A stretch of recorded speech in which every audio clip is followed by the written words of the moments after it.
So, hey guys, welcome back. This is Anmol Shukla and a very warm welcome to my YouTube channel, History with Me.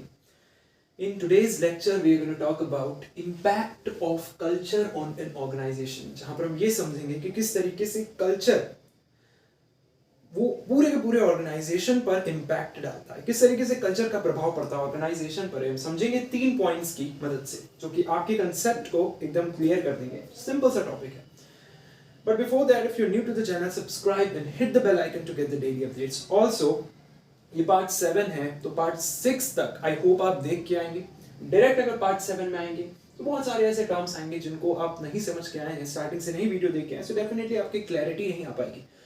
If you want कि एकदम clarity आए आपके दिमाग में इस topic से related या कोई भी टॉपिक से रिलेटेड, जरूरी है कि आप वीडियो देख के आए। डिस्क्रिप्शन में लिंक्स हैं, आपको वहां से वीडियोस के लिंक मिल जाएंगे। ऑर्गेनाइजेशन बिहेवियर प्लेलिस्ट पर जा सकते हैं, डायरेक्ट प्लेलिस्ट ऑप्शन पे मेरे चैनल में।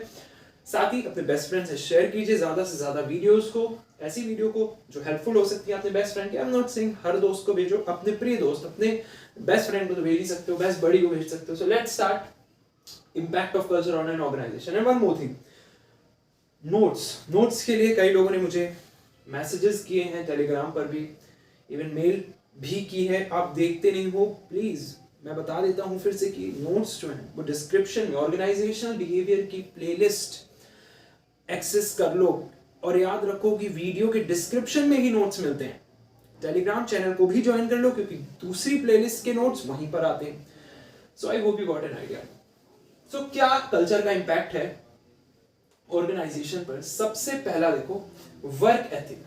पढ़ते हैं क्या लिखा है यहां पर। लिखा है work ethic implied moral good honesty etcetera. Work ethic का मतलब है कि जब काम कर रहे होते हैं वर्कर्स और जो भी एम्प्लॉइज हैं, जो दौरान वो काम कर रहे होते हैं ऑर्गेनाइजेशन में, तो उनके कुछ एथिक्स होते हैं, वो कुछ मानते हैं। It can be a moral good, ठीक है, कि सबकी बेहतरी के लिए काम हो, ठीक है, किसी को जज ना किया जाए, ऑनेस्टी रहे काम में। तो कुछ वर्क एथिक भी होते हैं। वर्क एथिक का यही मतलब है कि ऑनेस्टी हो, एक अच्छा एनवायरनमेंट रहे, लोगों के बीच में अच्छे रिलेशंस रहे, मॉरल गुड हो सबका उसमें। So that is what work ethic means. Work ethic in an organization is determined from its culture. और देखो, कल्चर का इंपैक्ट यही है कि जब हम ऑर्गेनाइजेशन के कल्चर को समझ लेते हैं, हमें समझ में आता है यहाँ पर वर्क एथिक क्या होगा।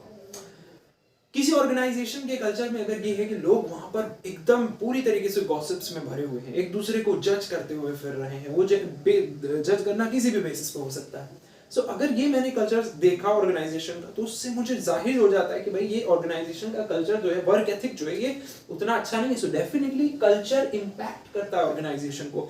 कल्चर जब आप देखते हो ऑर्गेनाइजेशन में किस तरीके की चीजें, मे बी कल्चर ये है कि भाई कुछ भी इनफॉर्मल नहीं पहन सकते हैं ऑर्गेनाइजेशन के अंदर, बहुत ही अपने कपड़ों पर ध्यान देना होगा, एकदम ऑफिशियल कपड़े आपको पहनने होंगे, फॉर्मल कपड़े पहनने होंगे। सो मे बी उस ऑर्गेनाइजेशन, तो डेफिनेटली इस कल्चर से हमें वर्क एथिक के बारे में पता चला कि यहाँ पर डिसिप्लिन है, एक, ठीक है, एक फॉर्मल वे है, लोगों को ओबे करना पड़ता है वो। सो डेफिनेटली वर्क एथिक कई वेज में आपको बताता है कि किस तरीके का कल्चर है, या कल्चर हम कहें कई तरीके से बताता है आपको कि किस तरीके का वर्क एथिक है ऑर्गेनाइजेशन का। And hence that way culture impacts the organization. किस तरीके से कि कल्चर हमें बता देगा कि वर्क एथिक क्या है उस ऑर्गेनाइजेशन का।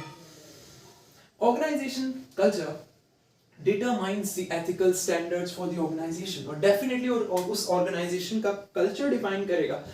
कल्चर का ठीक वैसे ही मतलब है कि भाई कोड ऑफ कंडक्ट क्या है, क्या बिलीव्स है उनके, क्या वो मानते हैं, क्या उनके अंदर ऑनेस्टी है, किस तरीके का मतलब नेचर है, किस तरीके से डेली टू डेली चीजें चल रही हैं एम्प्लॉइज के बीच में। That is what defines the culture of that organization. The moral good honesty, ये सारी चीजें, लोग एक दूसरे को जज तो नहीं कर रहे हैं, सो ये सारी चीजें। So organization culture determines the ethical standards. माफ कीजिएगा, रोज ही हो रहा है इंक।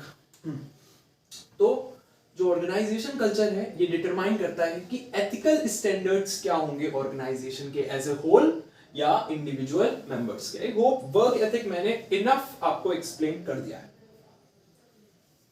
तो इस तरीके से कल्चर का इंपैक्ट देखने को मिला ऑन एन ऑर्गेनाइजेशन। अब देखो मोटिवेशन पैटर्न। मोटिवेशन पैटर्न क्या है?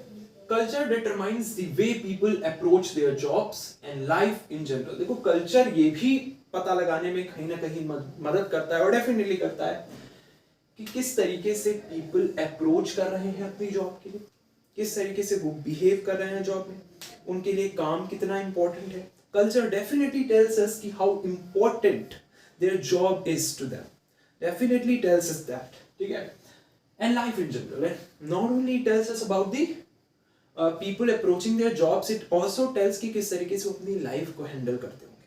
सो कल्चर बहुत सारी चीजें दिखाता है. हम देखते हैं अक्सर, अगर हम पूरे के पूरे कंट्री की बात करें तो बाहर से अगर फॉरेनर्स आते हैं वो देखते हैं कि यहाँ पर इंडिया में बहुत सारे ऐसे फेस्टिवल्स मनाए जाते हैं, दशहरा, फिर दिवाली, फिर होली, डिफरेंट डिफरेंट त्योहार फेस्टिवल्स मनाए जाते हैं. छोटे छोटे त्योहार यहाँ के लोग बहुत प्रसन्नता से और खुशी से मनाते हैं. सो उनको समझ में आता है ना कि भाई हमारा वो हमारा कल्चर देख रहा है, और हमारे कल्चर से वो समझ जाते हैं कि भाई इंडिया रिलीजियस कंट्री है. यहाँ पर लोग छोटे छोटे त्योहार में बहुत खुश होते हैं, हैप्पीनेस ढूंढने की कोशिश करते हैं. कल्चर से हमें बहुत कुछ पता चलता है. मैं बस एक आइडिया देना चाहता हूँ, स्पार्क जगाना चाहता हूँ कि भाई कल्चर से क्या क्या पता चल सकता है. So definitely culture determines the way people approach their jobs also and life in general. So अगर ऑर्गेनाइजेशन का कल्चर जो है, if organization's culture is geared, यहाँ पर ORG मैंने शॉर्ट में लिखा है.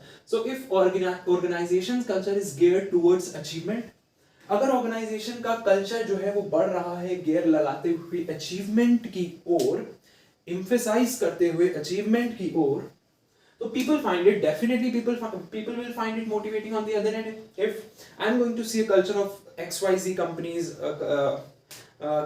culture, if मैं देख रहा हूँ XYZ कंपनी का, let's say, and मुझे नजर आए कि भाई यहाँ पर लोग जो है वो ऑनेस्टी से काम कर रहे हैं, एक दूसरे की हेल्प करते हैं, शेयर करते हैं चीज़ें, ओपिनियंस, और मैनेजर्स भी ऐसे ही हैं, कलीग्स की तरह काम करते हैं, एक दूसरे को फीडबैक देते हैं, उस तरीके से काम बढ़ रहा है, स्मूथ फंक्शनिंग हो रही है. So it tells us about the organization also, it tells us about the people also कि वर्क फॉर एनवायरनमेंट भी मोटिवेटिंग है, लोग भी मोटिवेटिंग है जो काम कर रहे हैं. So definitely if organization culture is geared towards achievement, people find it motivating and put their efforts to achievement objectives. और ऐसे ऑर्गेनाइजेशन में लोग अच्छी तरीके से काम भी करते हैं, and definitely the organization is moving towards a path of success.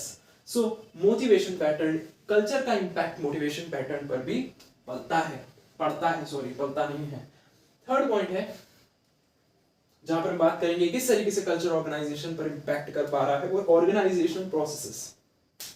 बहुत सारे ऑर्गेनाइजेशन के अंदर प्रोसेसेस होते हैं, जैसे प्लानिंग हो गया, ऑर्गेनाइजिंग, डायरेक्टिंग, कंट्रोलिंग, वो तो मैनेजमेंट के हमने पढ़े हैं. ठीक है.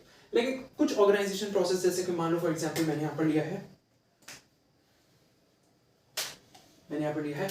प्लानिंग.